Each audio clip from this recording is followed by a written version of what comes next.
بسم اللہ الرحمن الرحیم۔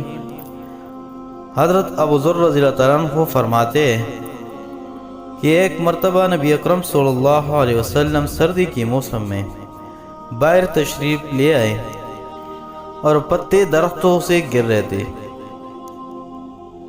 آپ صلی اللہ علیہ وسلم نے ایک درخت کی ٹہنی ہاتھ میں لی، اس کے پتے اور بھی گرنے لگے۔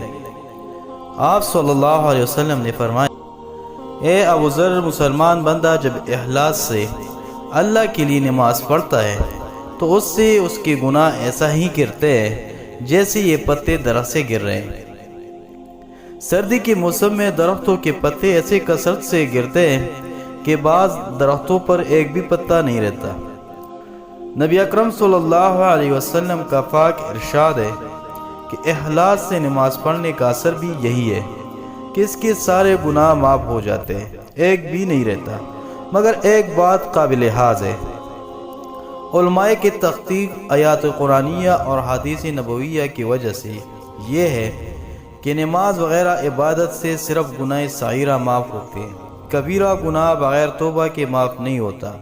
اس لیے نماز کے ساتھ توبہ و استغفار کا اہتمام بھی کرنا چاہیے، اس سے غافل نہیں ہونا چاہیے۔ البتہ حق تعالی شانہ اپنے فضل سے کسی کی گناہ کبیرہ بھی معاف فرما دے تو دوسری بات ہے۔